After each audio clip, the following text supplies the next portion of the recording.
welcome to this last technical session of the DSDS.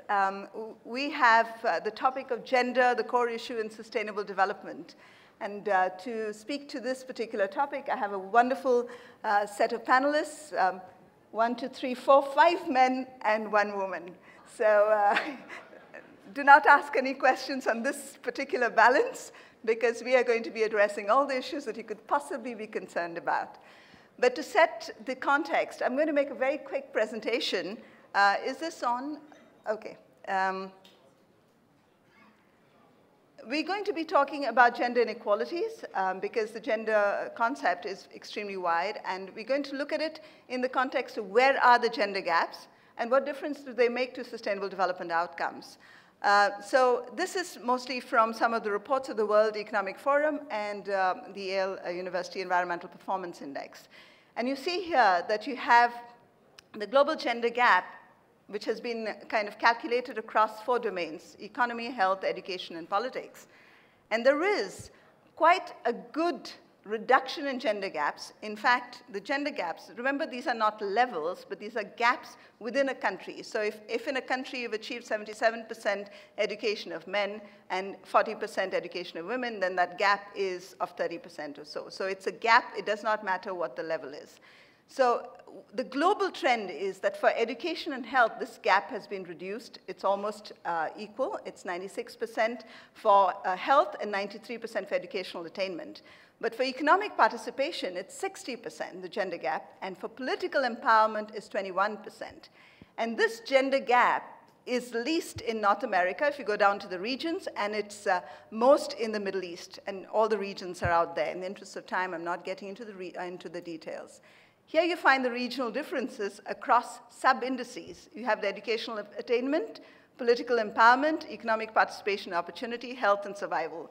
And I was particularly interested in showing this because in political empowerment, the Asia and Pacific, the gender gap is least, which means that in this part of the world, the women tend to be more empowered than in other parts of the world relative to men.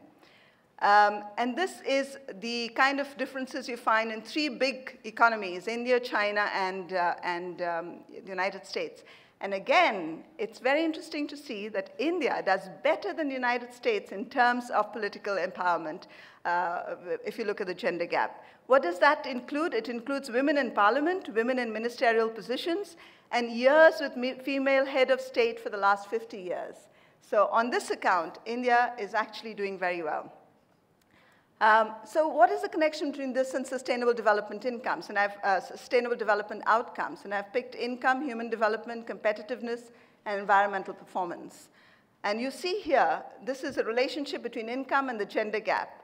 And what it shows here is that countries like Iceland, Norway, Finland, Sweden, the Nordic countries, where the gender gap is least, are also at the top of the income bracket. That is, the per capita income is the highest there. So there is a relationship between a small gender gap and high incomes. So I'm not going to explain this because that's what my panelists are going to be discussing all of these issues. A relationship between human development and gender gap. And again, we see that countries, the same 4 Nordic countries, are doing very well. And those with high gender gaps also have low human development. So there is an association between gender gaps and human development. Again, between competitiveness and gender gaps. Again, we find a correlation. The same 4 Nordic countries do better in terms of competitiveness relative to the countries that do not have a small gender gap. And finally, environmental performance. This is more tricky, but we do find a relationship even there. So the countries that are high on the environmental performance index are also high on the gender equality. But there are some differences which, of course, need to be studied further, and I won't get into that for this particular session. But what we want to ask you, therefore, is do we think that gender equality is important for sustainable development outcomes? Seems to suggest there is. There seems to be even more than that, a strategic motive for reducing the gender gap. There are those who say that if we have not advanced in sustainable development outcomes, it's because we have not advanced sufficiently in reducing the gender gap. So this is one of the issues that the panelists here will be discussing. Some of the others. Why would we expect a reduced gender gap or an improved women's presence in decision-making in public spaces to make a difference to sustainable development outcomes? This is a question not only for the panelists, but I'm also opening it up for the audience, because as soon as they finish speaking, I'm going to turn to you and ask you for your opinions. I don't want it to be you asking us questions. I want answers from you.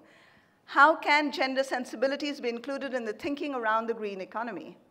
And if we agree that gender equality is central to achieving sustainable development, what should international organizations, governments, business, and civil society groups do to help close the gender gap?